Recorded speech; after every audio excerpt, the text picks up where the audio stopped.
Welcome to the Deep Dive. Today, we're really taking a plunge into the intricate world of Philippine politics. That's right. We've got a whole stack of sources you've shared, research papers, analyses. Yeah, exactly. We're looking at these high-stakes political alliances, the huge impact of social media, and even how things like meme culture actually fit into political engagement. It's quite a mix. It really is. We've got academic work on Filipino meme culture, some deep dives into social media's role, especially for Gen Z voters, and then this fascinating analysis of the Marcos-Duterte alliance, its formation and, where it stands now. Right. And our mission really is to cut through all that complexity, pull out the key insights, the most important nuggets from these sources. Sort of a shortcut. Exactly. A shortcut to understanding the dynamics shaping the Philippines right now, how power works, how information flows. And the sources are pretty varied. Some use academic frameworks like social exchange theory. Others are more about the hard data, voting stats, political shifts. He gives us different angles, different lenses to look through. Definitely. It's complex, no doubt, but piecing it together should give us and you a much clearer picture. Okay, so let's kick things off maybe at the beginning. With that big alliance, Marcos and Duterte, what was initially presented as this really strong force. The Uniting. The Uniting, yeah, back in 2022. And look, this wasn't just two politicians deciding to team up casually. This was highly strategic. You have to understand the context. Which is? The Philippine political scene is famously fragmented. You've got these really strong regional identities, powerful political families, dynasties. It's not like parties driven purely by ideology. So alliances are different there. Often, yeah. They tend to be driven more by, personalistic ties, relationships, mutual benefit. What can you do for me? What can I do for you? Makes sense. And the Marcos-Duterte alliance is, it's a textbook case of this. You could almost map it using something like social exchange theory, weighing the costs and benefits for each side. And the strategy involved geography, right? Combining their power bases. Exactly. You had the Marcos family. Their historic stronghold is up in the north, the Ilocos region. Right. And you combine that with the Duterte family, whose power base is firmly rooted down south in the Davao region. So north meets south. Pretty much. On paper, at least, that creates a potentially dominant national coalition, merging those two big regional machines. So let's break down those benefits. The sources get specific, right? For Ferdinand Bongbong Marcos Jr., what was the main prize? For him, the huge advantage was tapping into the Duterte's voter base in the South. It was incredibly strong, very loyal. Rodrigo Duterte was just coming off his presidency. Exactly. Popular, controversial, but definitely popular in his base.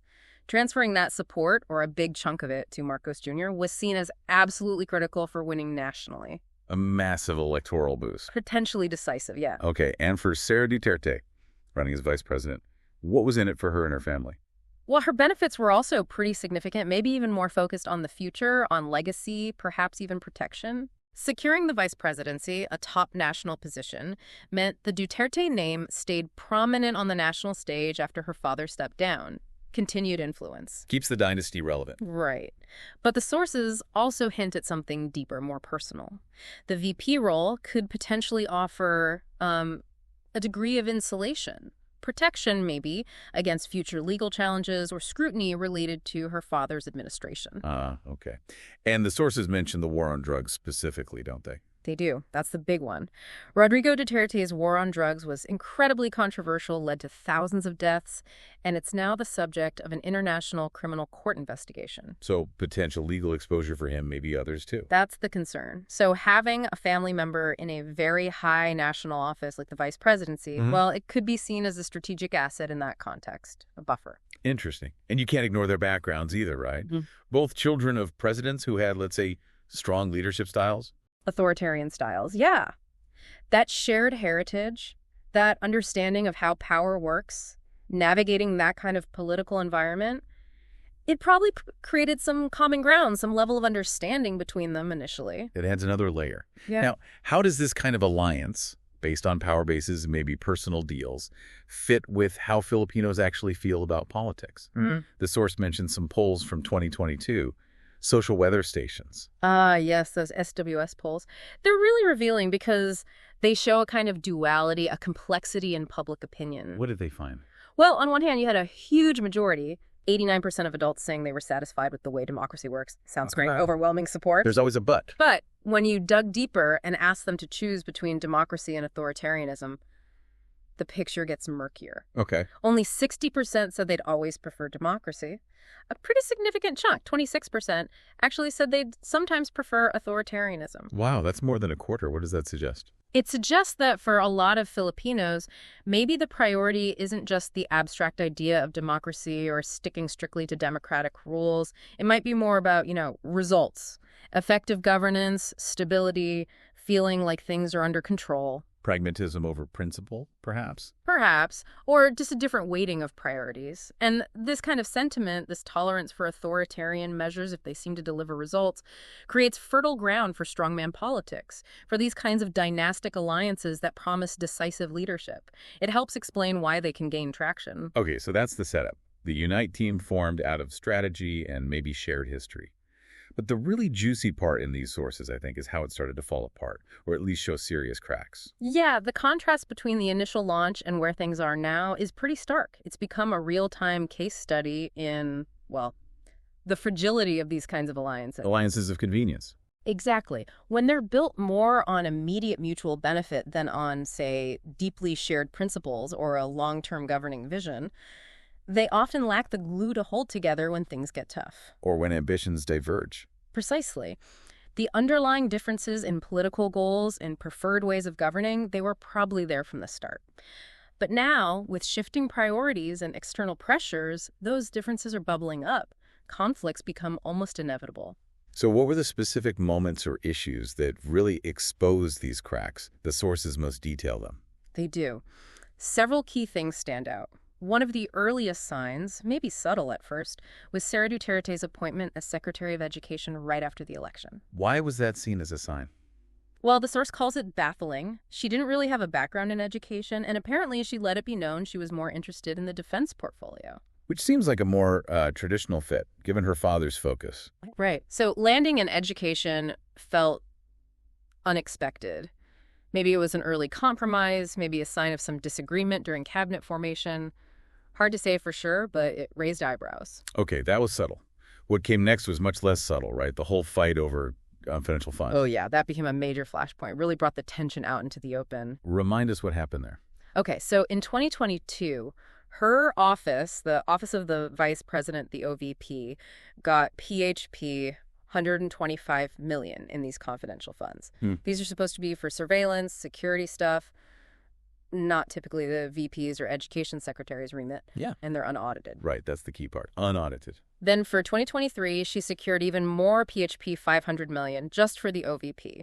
And then for the 2024 budget, she requested confidential funds for both the OVP and the Department of Education. That didn't go down well. Not at all. Yeah. Huge public backlash, people asking, what does the VP or Education Secretary need secret surveillance funds for? And crucially, the House of Representatives pushed back hard. Led by Speaker Martin Romuald. President Marcos's first cousin.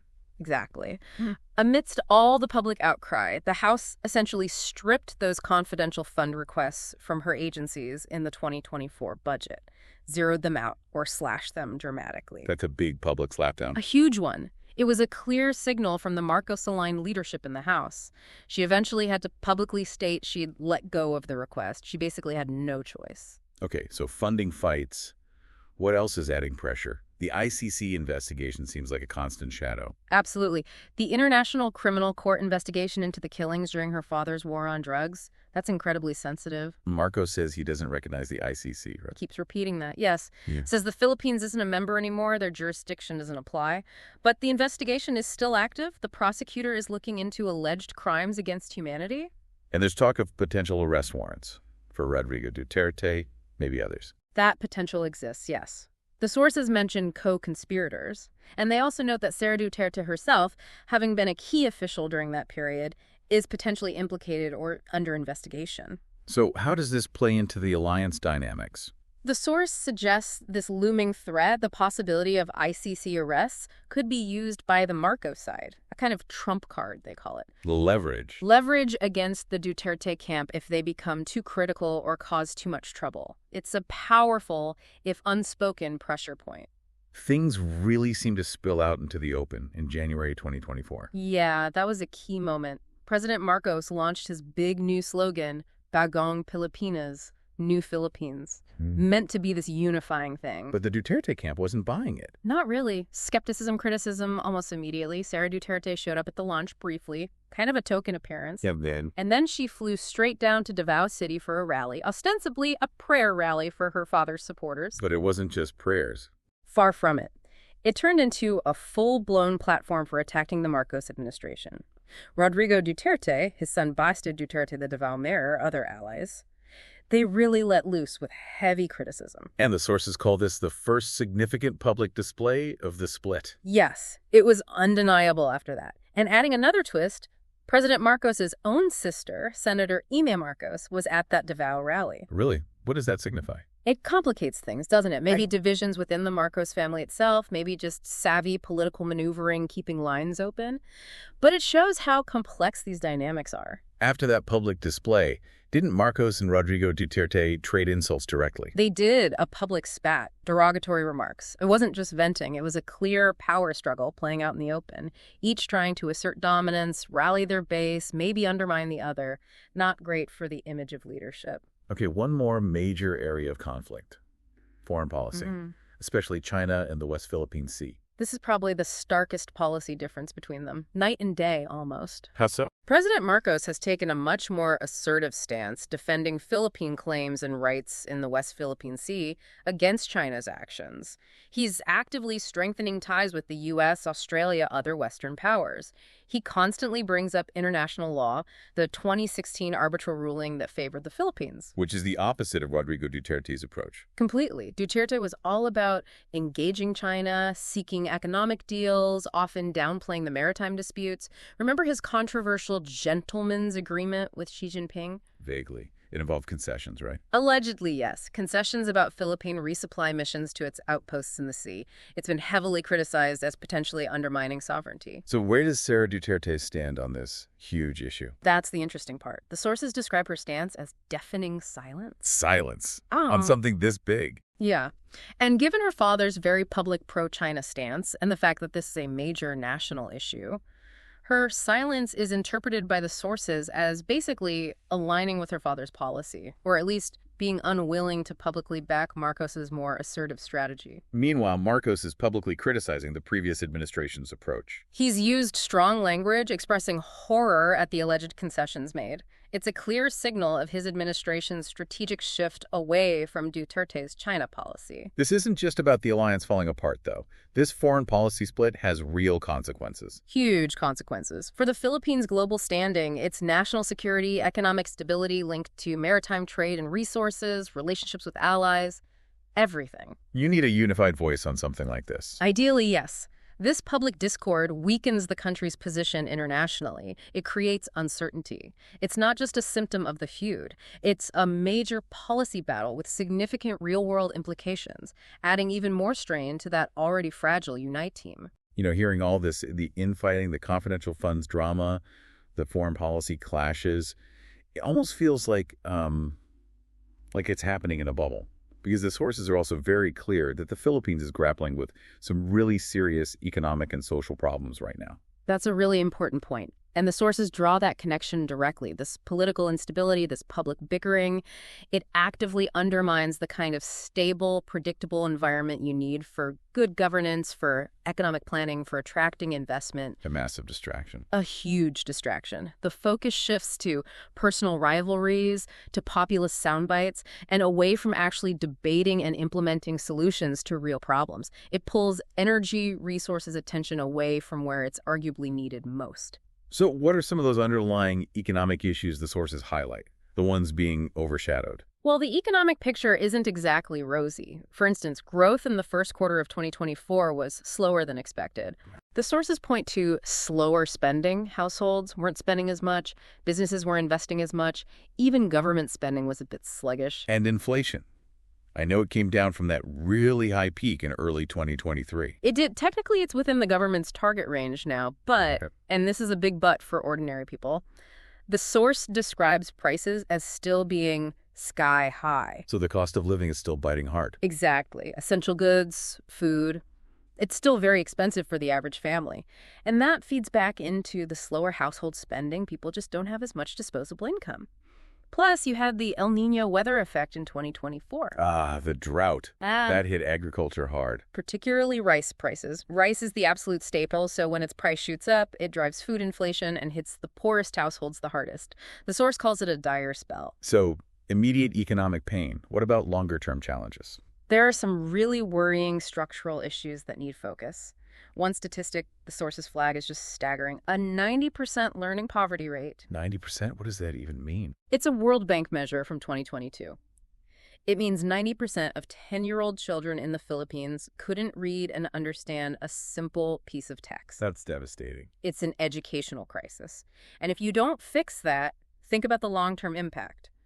Future workforce productivity, skills, economic growth.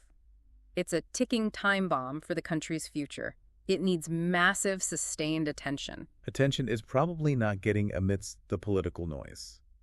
Likely not enough. Then there are worries about the government's big new investment fund, the Maharlika Fund. A sovereign wealth fund, or a pseudo-sovereign wealth fund, as the source puts it. Right. There are concerns flagged in the material about potential risks it could pose, like where is the capital coming from?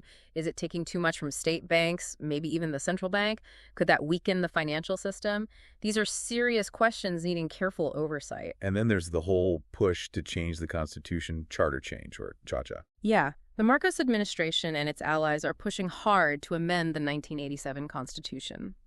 The main public argument is about easing restrictions on foreign investment in areas like education, advertising, public utilities. The idea being it'll attract more foreign money. That's the claim. But it's controversial on multiple fronts. First, analysts quoted in the sources are worried the process being used might not be strictly following the legal rules set out in the Constitution itself. Procedural concerns. Right. And second, there's debate about whether it will even work. Economists, including some from the University of the Philippines, have apparently warned there's very weak empirical evidence that just changing these ownership rules will automatically lead to a flood of foreign investment and boost the economy. So the economic benefits might be overstated by proponents. That's what these economists seem to be suggesting. They see a disconnect between the political rhetoric and the economic evidence. So let's reshape the backdrop. Slower growth, high prices, a massive learning crisis, financial questions around a new fund, controversial constitutional changes. Exactly. That's the complex, challenging reality that this Marcos-Duterte feud is playing out against. And the sources really hammer this point home. All the time, energy, political capital being spent on this infighting. Could be used to tackle these huge issues instead. Precisely. The country, the Filipino people, would be so much better served if the focus was on these substantive problems, not on what the source pretty bluntly calls petty politics, driven by personal ambition and rivalries. It's not just a distraction, it hinders progress. Okay, let's shift gears a bit and talk about the arena where so much of this plays out. Social media. Yeah. Especially its impact on younger Filipinos, on Generation Z. Right, and you really can't talk about Philippine politics today without talking about social media. The country is consistently near the top globally for internet and social media usage. The whole social media capital of the world title. Exactly. The average time spent online is cited as around 10 hours a day. That's huge. It's not just a pastime. It's deeply woven into daily life, communication, information gathering, and politics.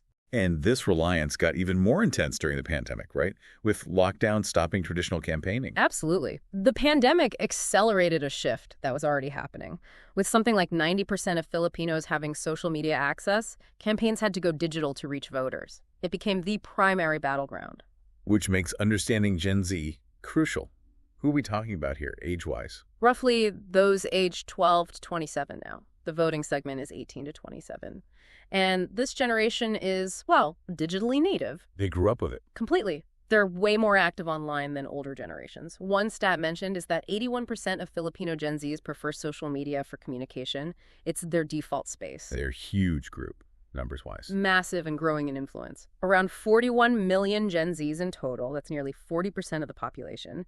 In the 2022 election, about 13 million voters were 18-27. That's 20% of the entire electorate. 1 in 5 voters. And for the 2025 midterms, the projection is maybe 20 million Gen Z voters.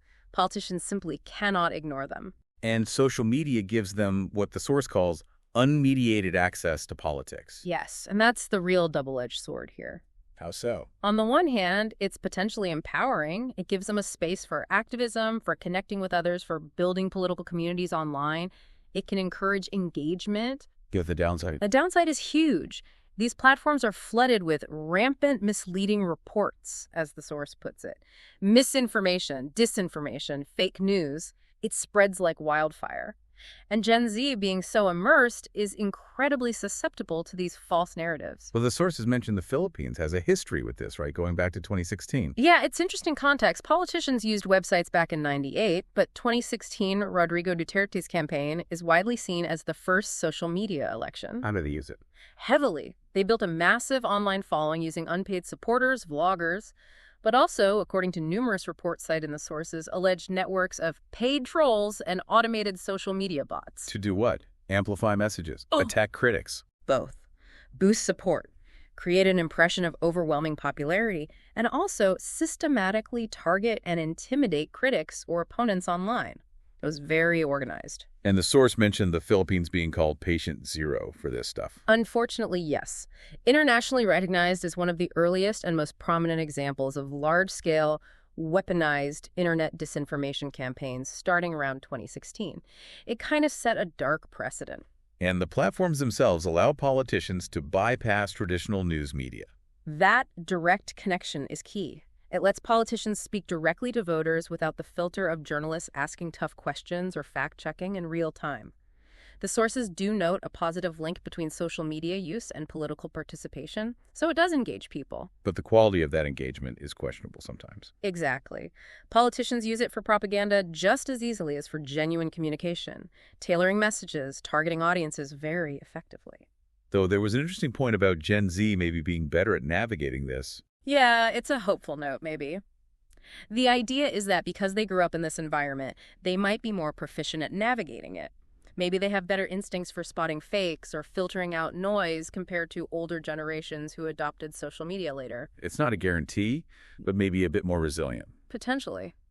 We've certainly seen Gen Z activism online making a real impact. Hashtags like #No2EJK or #JunkAntiterrorBill. Right, protesting extrajudicial killings and the anti-terror law. Those campaigns definitely raised awareness and shaped opinions, especially for younger, first-time voters who live online. And there's a specific finding about young women being very active. Yeah, quite striking.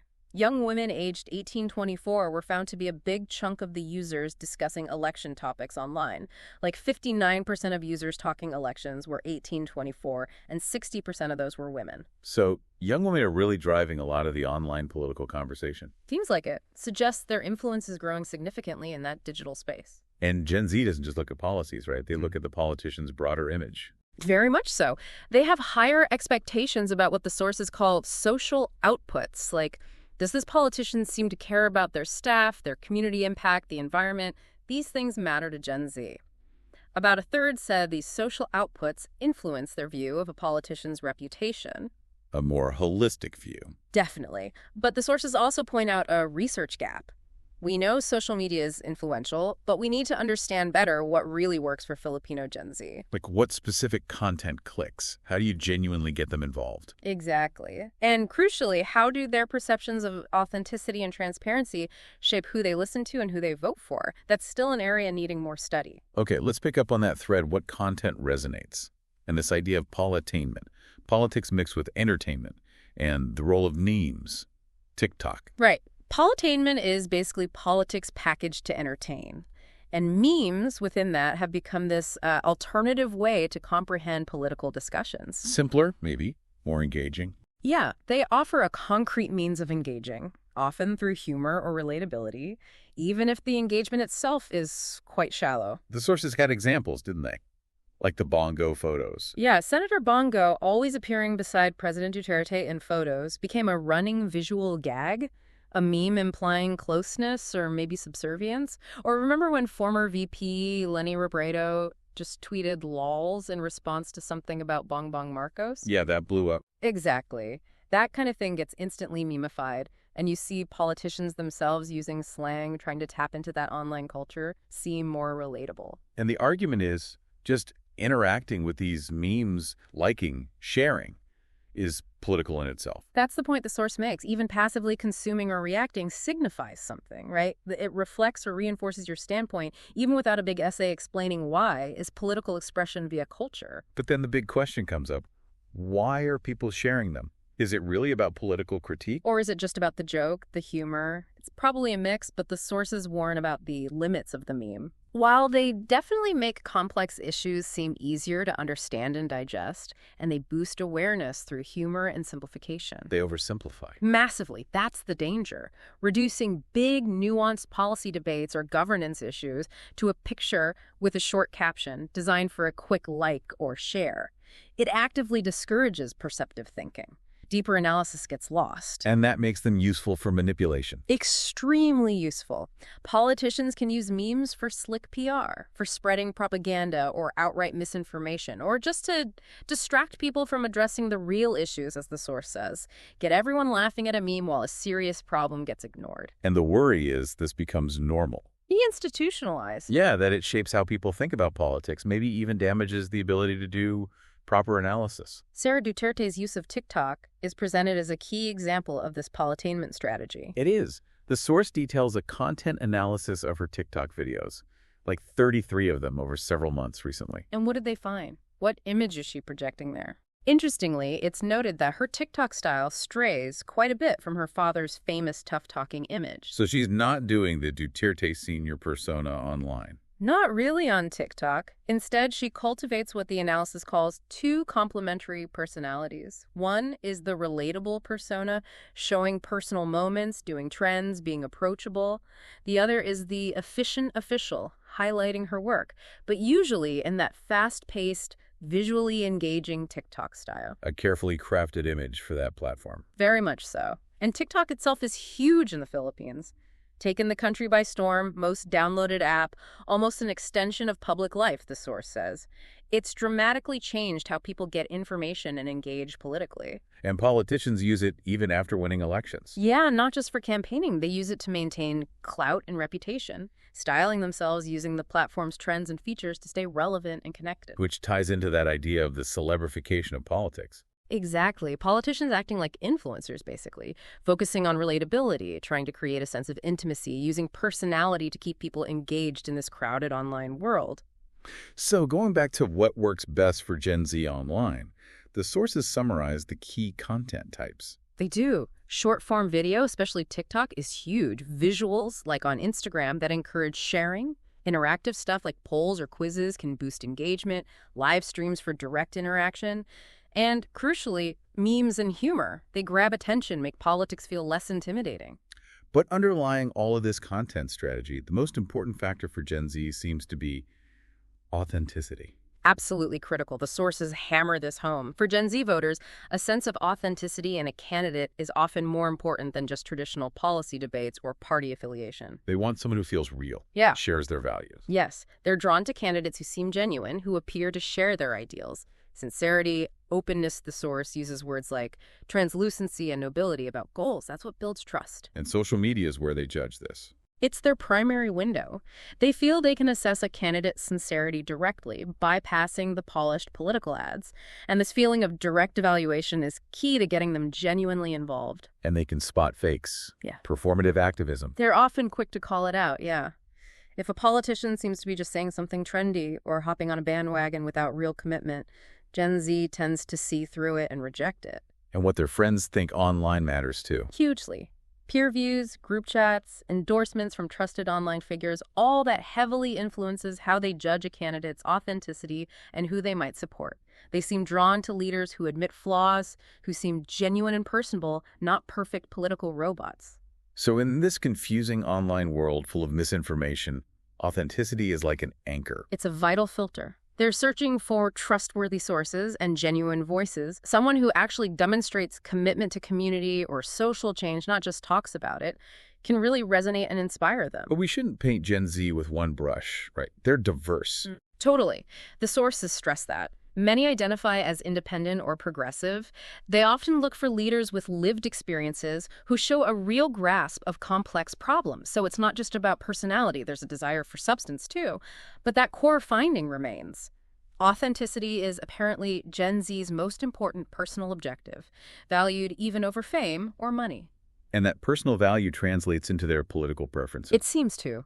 They lean towards leaders who prioritize things like social justice, community well-being, things that align with that core value of authenticity.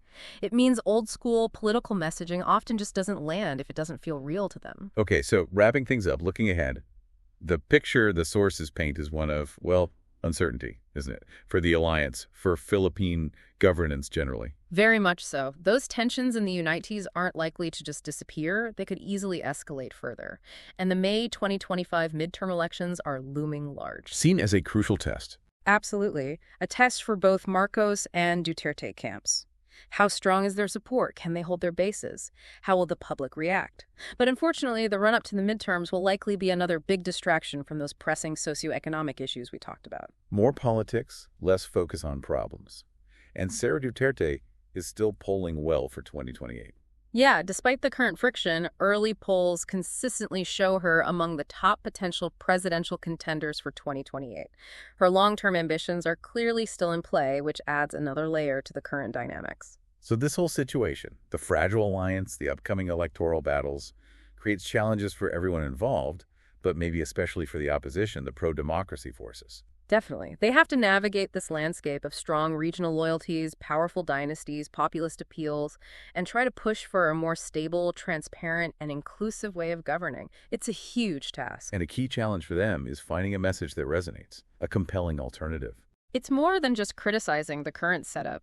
They need to offer a positive, clear vision for better governance, one focused on transparency, justice, real economic reforms, and crucially, they have to get good at using the tools their rivals have mastered. Meaning social media? Exactly.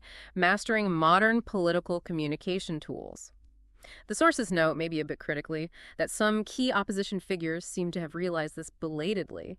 The Marcos and Duterte camps got good at this years ago. So the opposition needs to catch up, learn how to be relatable online. Pretty much. Cultivate relatable personas, project positive energies, avoid being just antagonistic because that can switch people off in the online attention economy. It's a tricky balance. Be effective online without losing authenticity. Is there any sign that things might be changing? Any reason for optimism for those forces? Well, there's a potential glimmer. The sources point to the recent drop in popularity ratings for both Marcos and Duterte. We mentioned that earlier. Marcos' trust down 16 points nationally, even more in Mindanao. Duterte's down 7 points nationally. Right. While they still have majority support, these dips might signal that Filipinos are growing weary. Weary of the infighting, the political drama, maybe feeling neglected while the politicians squabble. And that weariness creates an opening. Potentially, yes. An opportunity for the opposition and pro-democracy groups, if they can seize it. The sources suggest several strategies. Like what? First, building a broad and inclusive coalition. Trying to unite the different opposition factions, civil society groups. They mention examples like Akbayan, Insightigov, grassroots movements. Get them all under one tent. With a common platform. Focused on those core issues. Good governance, social justice, economic reforms that people can actually feel. Overcoming old rivalries is key. Second strategy. Go hard on digital and social media. Use the platforms like their rivals do get their message out. Fight misinformation, engage Gen Z effectively, create content that connects, build online volunteer armies. Just try to revive that campaign energy from 2022. That's suggested, yeah. The volunteer movement for Leni Robredo was massive. Harnessing that energy again, despite the pain and disenchantment many felt after the loss, could be powerful. But reigniting it is the challenge. Okay, what else? Third, really prioritize grassroots organizing.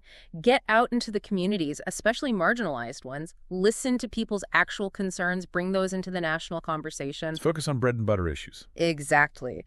Inflation, wages, jobs, poverty, healthcare, education. connect with those neglected voters on the issues that impact their daily lives. And finally, Invest heavily in voter education and advocacy.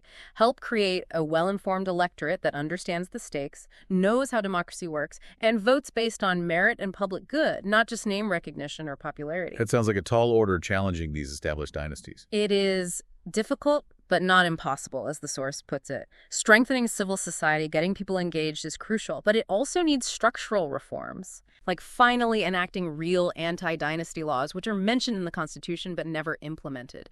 Getting serious about campaign finance reform, making political funding transparent, things that level the playing field. And the final thought from the source really circles back to the beginning. This whole Marcos-Duterte alliance saga. It's a lesson. A stark reminder of how volatile these coalitions of convenience can be when they aren't based on shared principles. And amidst all the country's challenges, the need is for stable governance, right? Focusing on national interest, not personal feuds. That's the argument. The midterms are a test, maybe a turning point. And it's a moment where pro-democracy forces really need to step up and offer that alternative vision, one that puts the country first. Wow, okay. That really was a deep dive. We've covered a lot, the rise and, well, the visible strain in a powerful alliance, the double-edged sword of social media for Gen Z, how memes fit in, and the huge national challenges sort of simmering underneath all the political noise. It's definitely a complex mix. You've got these traditional power plays colliding with incredibly rapid changes in communication and digital culture, all while ordinary people face very real economic and social pressures. Yeah. And it really leaves you, the listener, with something to think about, doesn't it? Especially now, in this era of politainment where everything feels like a performance sometimes. That's the question, right? In this landscape where politics blends so easily with entertainment, where information wars are fought with memes, how do you, personally, tell the difference between genuine substance and just a good show? And maybe more importantly, how do you make sure your own engagement, whether you're online or offline, actually pushes things forward, moves beyond just consuming the drama, and contributes somehow to meaningful change on those big issues we discussed? A lot to chew on there. Definitely food for thought as things continue to develop. Absolutely. Well, thank you for joining us for this deep dive. My pleasure. Always fascinating to unpack these things.